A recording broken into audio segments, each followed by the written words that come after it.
Tulsi deployed today for 2 weeks of overseas National Guard duty. She's going to be in Indonesia. She's not there yet. She has to first do some administrative work in Hawaii, but she will be in Indonesia for the bulk of the 2 week training mission period. She's been in Japan in the past for these training missions, and she is an active member of the National Guard, which people tend to forget because they sort of characterize her as a war veteran, which she is. She's a veteran of the Iraq War, but simultaneously she serves in the Hawaii National Guard. So for the next 2 weeks, she is Major Gabbard rather than Representative Gabbard or presidential candidate Gabbard.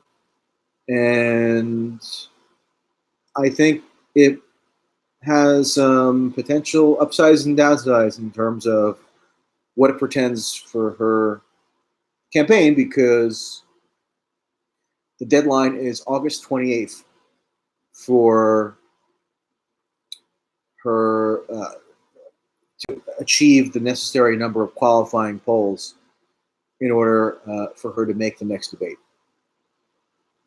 So she has one qualifying poll so far, and she needs 3 additional qualifying polls.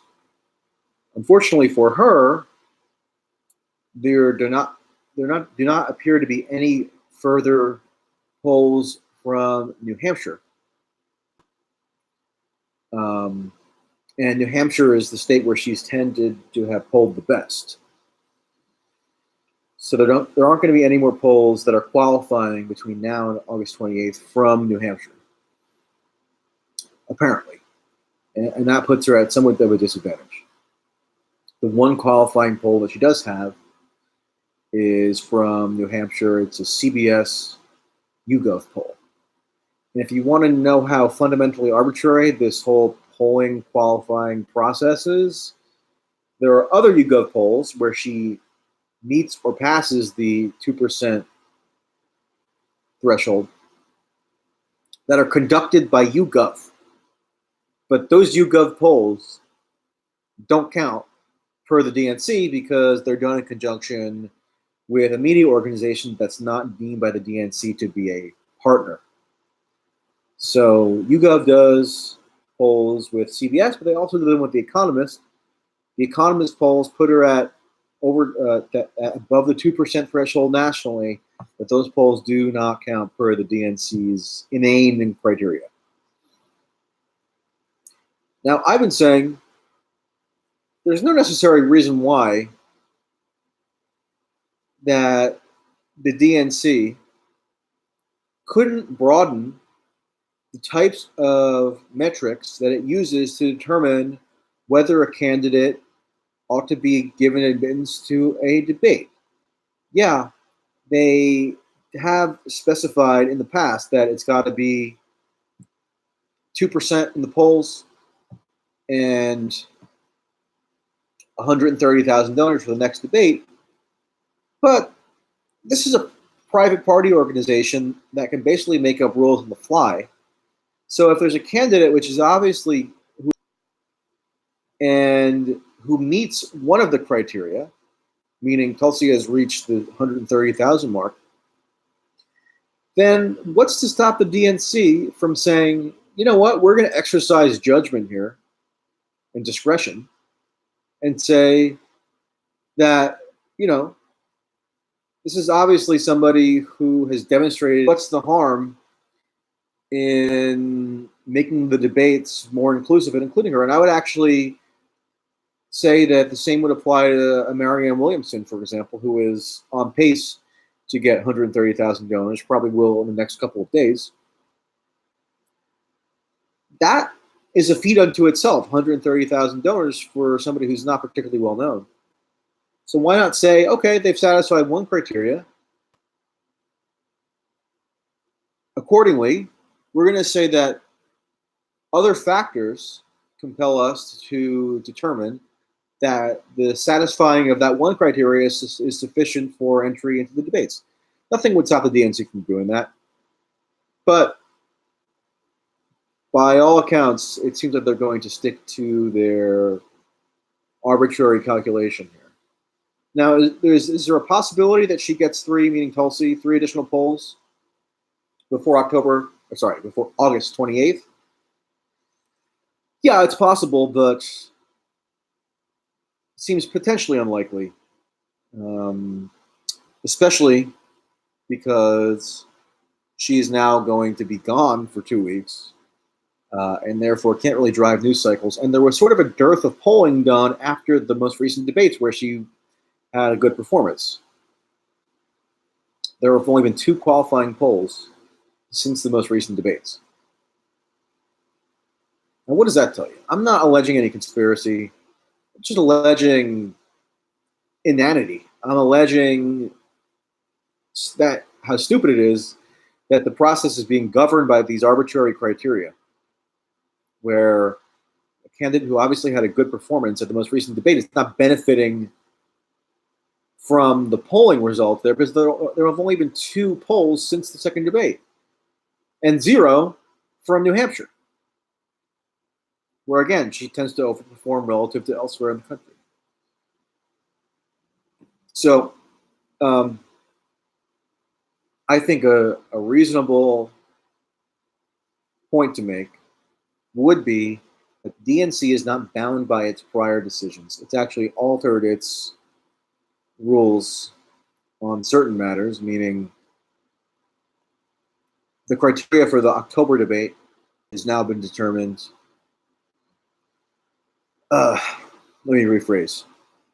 If you got a qualifying poll in July of this year, say, that poll now counts toward the October debate in addition to the September debate, right? So if Tulsi theoretically doesn't make the September debate, but say she gets 2 qualifying polls, then those 2 polls carry over into September, where she still would only need 2 additional polls to make the October debate. Again, this is so convoluted and it's almost silly, but that's what they're dealing with. So it just goes to show that the DNC can modify its rules on the fly if they so choose. So I think it makes sense that, given that there's a public appetite for Tulsi and Marianne Williamson, why not just allow them to debate? What are you losing?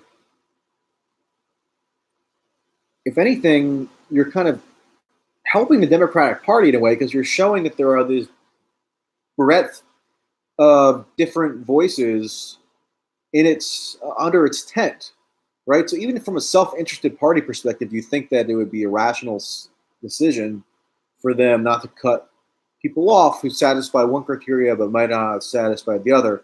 And think of how arbitrary some of these polling statistics are, okay? So there are some polls where the sample size is literally 300 people, right?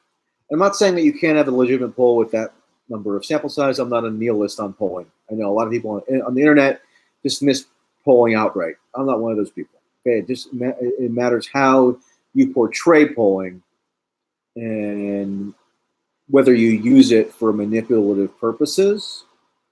But polling itself, I think, has value. Okay, that said, some of these polls, which are qualifying polls, have approximately 300 people in the sample size. That means if you poll at 1.4%, you do not meet the 2% criteria. But if you poll at 1.51%, right, you meet the 2% criteria. So the difference between 1.4 and 1.51% is like a fifth of a person. So they're using these extraordinarily tiny fractions to be determinative in terms of whether somebody meets this supremely important criteria for the future of their campaign. And if the process really can come down to 1.4% versus 1.51%, which is literally like, again, a fifth of a person or a sixth or something crazy, and that just tells you that there is a fundamental arbitrariness that's sort of affecting the whole logic behind how they're orchestrating this. And I think, if she doesn't make the debate through the traditional channels, people are going to be raising that point. And it might make sense for the DNC, just in its own self-interest, just to see just so it doesn't seem like they're arbitrarily culling the field prematurely, for them to give in and to open the second debate up.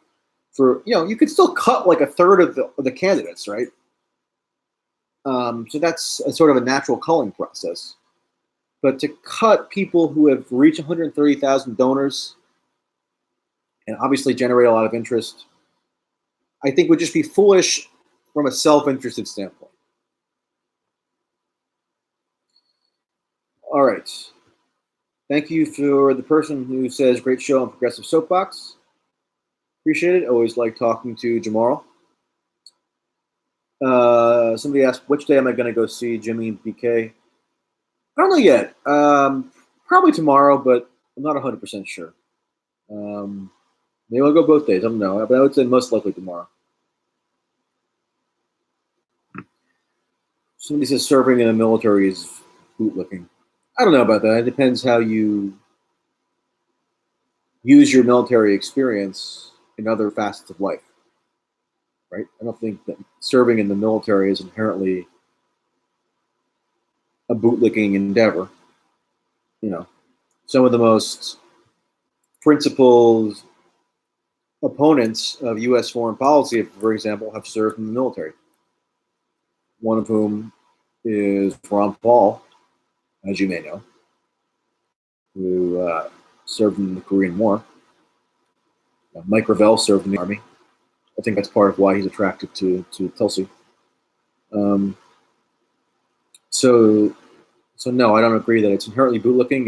It depends on how you use the military ethos, again, in other endeavors.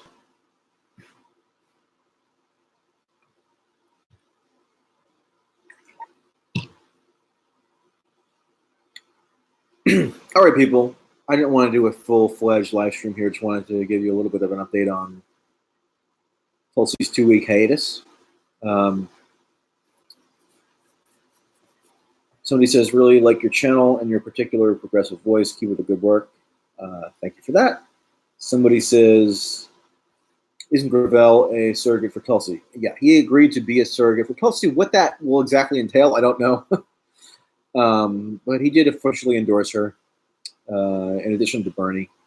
So we'll see if that means he's actually going to do any actual surrogating, to invent a non-existent word.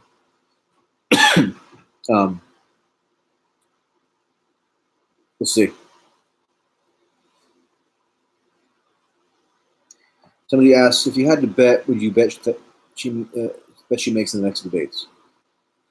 I would give it about a 40% chance that she does make it. So unfortunately, because of some of the factors that I outlined, it's probably a better than 50% chance that she does not make it.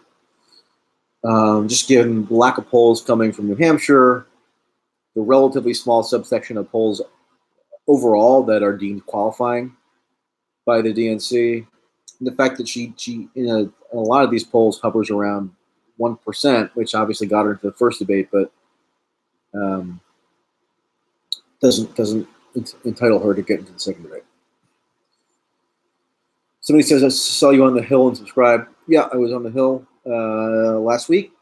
I saw that video today has like over 200,000 views, which is kind of crazy.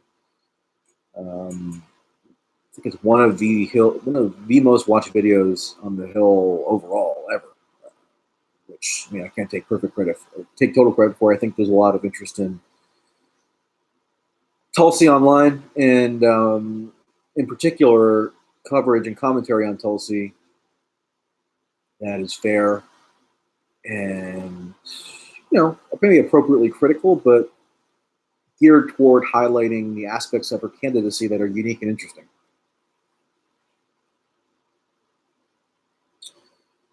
Somebody asked, what do I think of Fredo?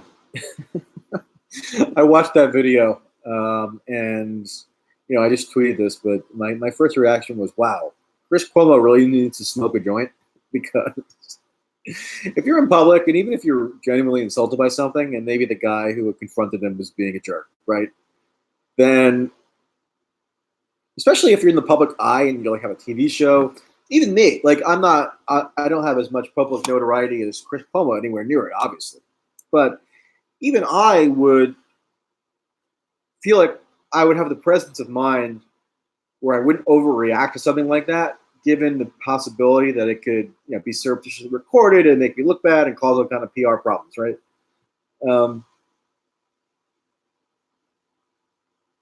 So I find it weird that Chris Cuomo would be that unconstrained or unrestrained emotionally to even be in a position like that in the first place. Somebody says, I'm a Tulsi supporter and think she won't make it this time, but I don't think she will stop her campaign. She has dropped hints about this. Yeah, like I said, I mean, even if she doesn't make the September debate, there's no reason for her to drop out, at least before the October debate, because, like I said, the debate qualifying numbers carry over. And, there was always a chance that something happened. Tom Steyer somehow has managed to buy himself into sixth place. Not sixth place. Into 6% in the early state average, at least according to the morning consult poll, and he hasn't appeared in any of the debates so far. And there's, a reasonably good chance that he makes the September debate, which is crazy. I mean, he just essentially bought it. And that tells you how easily manipulated the process is, where a billionaire can swoop in and use his email list that he basically compiled on false pretenses, which I've been complaining about since he announced his campaign.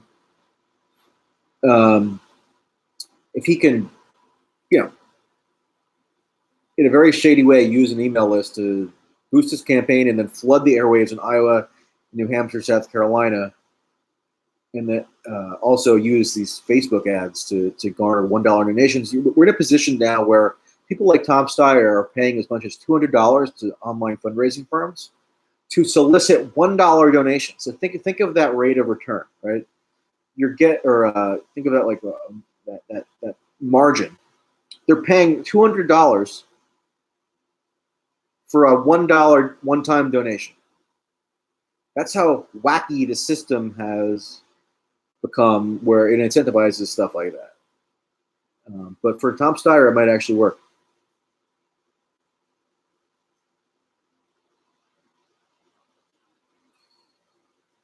How do you get in on that scam? I need $200. You should present yourself as an online fundraising expert who knows how to game Facebook and pitch Tom Steyer or John Delaney on a guaranteed debate qualifying strategy, and they will probably give you lots of money because they sure as heck have a lot of it to burn. So that would be my recommendation as to how you can capitalize on this bonkers system that's been instituted.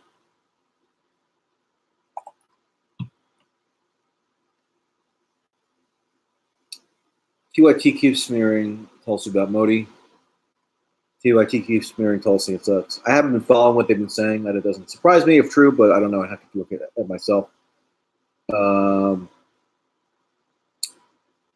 I find the way that her supposed ties to Modi are discussed to be really weird. To the extent that she's funded by Modi's supporters, because she was the first Hindu elected to Congress, so of course there's going to be some natural affinity there.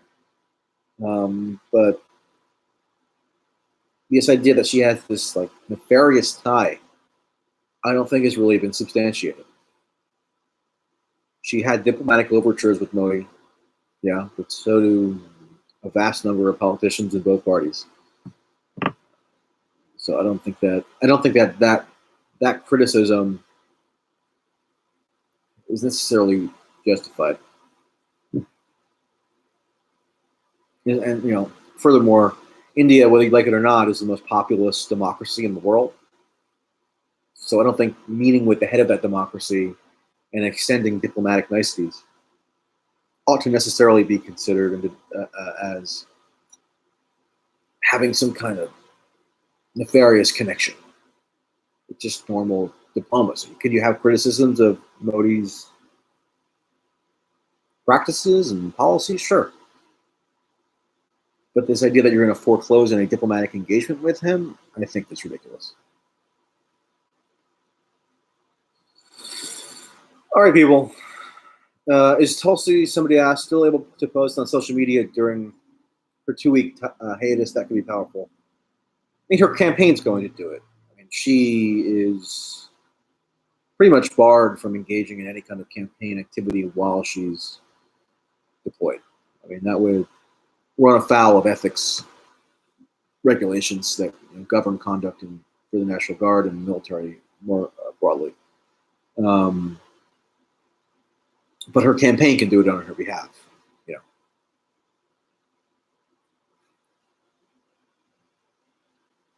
Somebody says Biden's gaffes are getting out of control. It drives me crazy that people use the word gaffe to describe what's going on with Biden. First of all, as I discussed with Jamal in the chat last night, gaffe is a word that was invented by pipsqueak, moronic political journalists and pundits, which no normal person uses in their everyday language. I mean, if you're in the chat right now, tell me if you would ever use the word gaffe earnestly in everyday dialogue. I can't imagine it. The word gaffe only comes up when people are describing a politician saying something uncouth or stumbling over the words or not communicating something in a way that conveys what they wanted to convey. And it's usually just kind of like an innocuous slip up that maybe sounds a little embarrassing or something. Like the quintessential gaffe is like when Dan Quayle misspelled potato. So that's a gaffe, I guess, if you want to use that term. But to use the word gaffe to describe all manner of politician misstatements, I think it's just a failure of your descriptive abilities, especially as a journalist. Like I'm not tooting my own horn, but I feel like I could potentially come up with words and phrases to describe Joe Biden that go beyond this cliche of a gaffe, which even journalists themselves kind of use in a tongue-in-cheek way. It's like they almost don't even believe a gaffe is like a real word. They tend to use it in scare quotes and stuff. But sometimes they don't, which is even more pathetic. I mean, they do use it in an earnest way. But these are not gaffes. It's not as if like Biden just slipped up. He is repeatedly and increasingly embarrassingly exhibiting signs of cognitive decline, which is 100% apparent if, like I've mentioned before, if you just go compare his performance now to 12 years ago in the 2007-2008 cycle, when he was a competent debater. I mean, he slipped up and flubbed words at times, like we all do, but it wasn't as conspicuous or obvious as it is now. So I feel like political journalists characterizing these things as gaffes, it's just like you're doing a disservice to your audience. And it drives me crazy.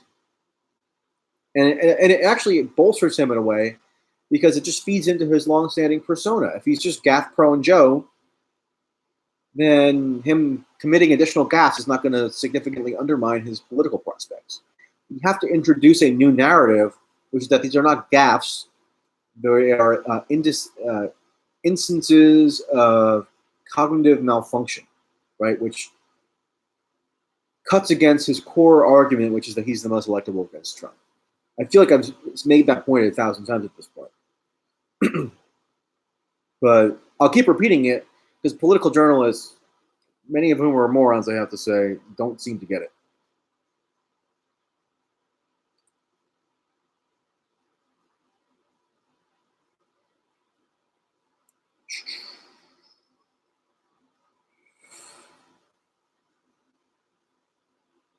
All right, people. Have a good night.